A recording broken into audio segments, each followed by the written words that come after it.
So it's hard to believe that it's already June and almost half of 2023 has passed.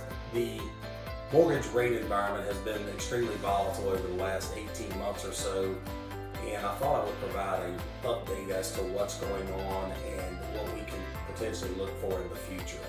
In order to do so, it's important to look at the underlying causes that drive interest rates higher or lower. And two very important data points were released this week. The first of which was on Tuesday.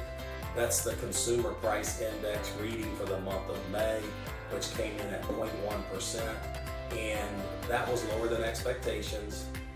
From a year ago, we are now at 4%, and if you recall, in 2022, we got above 9%, which was the highest reading we had experienced in over 40 years, and rates absolutely followed inflation higher.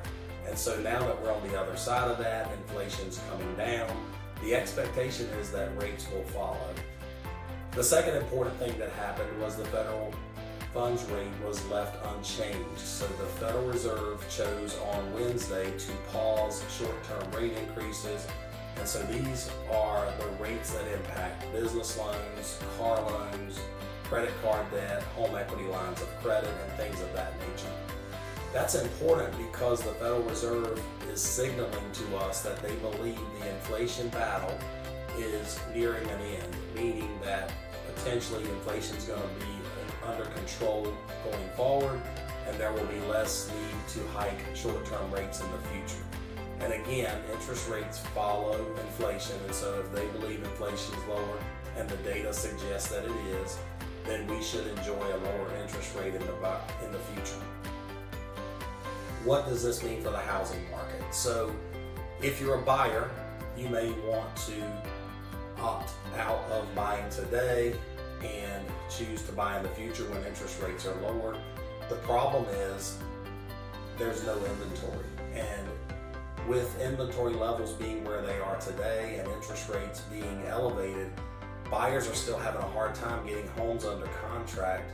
So you can only imagine when rates fall below 6% later in the year, which we believe that they will, how expanded the pool of buyers will become and how much higher you will have to bid up the price of the new home at that time due to the extra competition that lower rates will provide. So our advice in this particular situation is to go ahead and buy now. You're going to have less competition. You're going to get the house at a lower price, and then in the future, whenever rates improve, for clients that we currently have mortgages for, we will refinance their home without lender fees. And so you're going to enjoy in the future a lower interest rate that will allow you to have a payment that's consistent with your goals, while also getting the sales price of today, which we believe is going to be 5% or so below what it's going to be possible to buy a house for towards the end of the year. From a selling perspective, the same thing is true if you're going to move up in house price. While you may not get a 5% premium for your home today when you sell it, the reality is you're also not paying a 5% premium for that future home that was going to be more expensive. So the net impact to you is absolutely a lower cost of the future home. And in that case, the same thing applies. Refinancing at a later date to get a lower rate and payment is going to still be possible.